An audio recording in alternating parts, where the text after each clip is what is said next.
Dear children, our today's chapter is natural vegetation and wildlife. What is natural vegetation?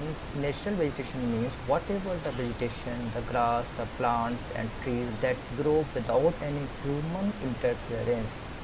यानी कि जो भी घास फूस है, पेड़ पौधे हैं, बिना किसी मानवीय हस्तक्षेप के ग्रो होते हैं, उगते हैं, हम उनको नेचुरल वेजिटेशन कहते हैं. Means without any human interference they will grow. And wild life, यहाँ पर वाइल्ड का मतलब जंगली हो सकता है, but that is uncontrolled life. तो नेचुरल वेजिटेशन में ही हमारी अनकंट्रोल्ड लाइफ भी हो सकती है. ओके, अब इस तरह से हमारे पास में क्या होता है कि whatever grow uncontrolled, whatever live uncontrolled will known as natural vegetation and wildlife. Okay, now there is a story of a girl Salima. She was excited about the summer camp she was attending. She had gone to visit Manali in Himachal Pradesh along with her classmates. She recalled how surprised she was to see the changes in the landform and natural vegetation as the bus climbed higher and higher. The deep jungles of the foothills comprising sal and teak slowly disappeared. She could see tall trees with the thin pointed leaves and cone-shaped canopies of the mountain slopes. She learned that those were coniferous trees. She noticed blooms of bright flowers on tall trees. These were the rhododendrons. From Manali, as she was traveling up Rohtang Pass, she saw that the land was covered with short grass and snow in some places. वो जब वैसे से ऊपर जा रही वैसे देखा कि जो नीचे घने जंगल थे वो पहले कैनोपी शेप्ड में बदल गए, फिर कैनोपी शेप्ड के पौधे भी ख़त्म हो गए, लंबे लंबे पेड़ हो गए और उन पर जो है पॉइंटेड लीव्स लगी हुई थी. और फिर उसने जो है घास के छोटे छोटे मैदान देखे जिसमें जो है रोडेंड्रॉन्स जैसे फ्लावर्स लगे हुए थे. मीन्स इसका मतलब ये हुआ कि जैसे जैसे हम प्लेसेस चेंज करते हैं, लैंडफॉर्म चेंज होता है, वैसे वैसे ही हमारी जो वनस्पति है, जो वेजिटेशन है, दैट आल्सो चेंजेस. जो पेड़ आपके मैदानों में हैं, प्लेन्स में हैं, वो आपको पहाड़ पे नहीं मिलेंगे. और पहाड़ों पर, हिल्स पर, माउंटेन्स पर आप जैसे जैसे ऊपर जाएंगे, यू आर ग्रोइंग अप, वैसे ही वैसे उनमें चेंजेस आते जाएंगे.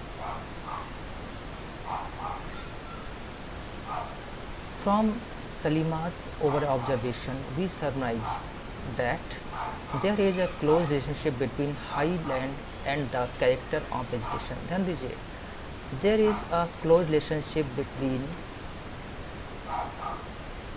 height of land and the character of vegetation. Means जैसे जैसे ऊंचाई बढ़ेगी वैसे वैसे vegetation बदलता जाता है. With the changes in height, the climate changes and that changes natural vegetation. जैसे जैसे ऊंचाई बढ़ती है वैसे वैसे जो है हमारे क्लाइमेट बदलती है, और क्लाइमेट बदलने के साथ ही साथ में हमारा जितना वेजिटेशन वो भी बदल जाता है, चेंज हो जाता है. The growth of vegetation depends on temperature and moisture. Remember this line कि जो वेजिटेशन की ग्रोथ है वो वेजिटेशन की depends on temperature and moisture. Temperature और मॉइस्चर दो ऐसे पॉइंट हैं जिन पर इस पूरी की पूरी ग्रोथ डिपेंड करती है, निर्भर करती है. It also depends on factors like slope and thickness of soil. कितनी ज़्यादा मोटी ज़मीन है, स्लोप कैसे हैं, ढलान कैसे हैं, इस पर भी डिपेंड करता है. The type and thickness of natural vegetation varies from place to place because of the vegetation variation in these factors. और ये फैक्टर्स बदलते जाते हैं और हमारी वेजिटेशन भी चेंज होती जाती है. यहाँ पर उन्होंने एक नोट बॉक्स दिया है कि now you can tell Salima that you have to study the story and after that you will be able to answer these answers. Now let us go more. Natural vegetation is generally classified into 3 broad categories. ध्यान दीजिएगा, natural vegetation को हम 3 broad categories में divide करते हैं. First is forest which grow where temperature and rainfall. यहाँ पर temperature और रेनफॉल दोनों ही बहुत ज़्यादा होते हैं और ट्री कवर को सपोर्ट करते हैं. और depending upon these factors dense and open forest are grown. गहरे और खुले फॉरेस्ट ग्रो होते हैं.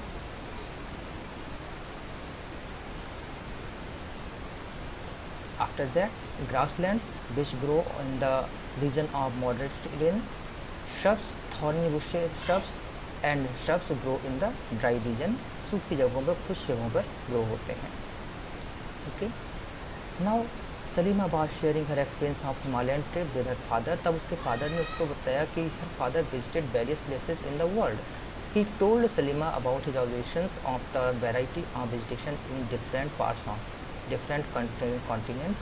He mentioned about coniferous tree forest in the subpolar regions. बताया उन्होंने कि subpolar region में coniferous forest होते हैं, thorny bushes deserts में होती हैं और thick tropical hardwood forest humid regions में होते हैं. और बहुत सी बातें पता उन्होंने बताई उसको. Salima realize the Himalayas have almost all variety of vegetation. Himalaya में लगभग हर तरह की वेराइटी पाई जाती है. Which one can see while moving from the equator to the polar region. Equator से पोलर रीजन तक आप जाने पे जो देखेंगे लगभग सभी आपको वनस्पति यानी वेजिटेशन आपको हिमालय मिल जाएगी. The changes in the type of natural vegetation occur mainly because of the changes of climatic condition. Climatic conditions में change होने की वजह से ये सारे के सारे change, ये सारे के सारे बदलाव होते हैं. Let us get to know the different types of natural vegetation. अब अलग अलग तरह की vegetation होगी, उसके बारे में we will discuss tomorrow because the video is going to get very long and that will not be possible for me to upload on the WhatsApp and this thing. So wait for tomorrow's chapter and we will discuss more points. Thank you for watching this part.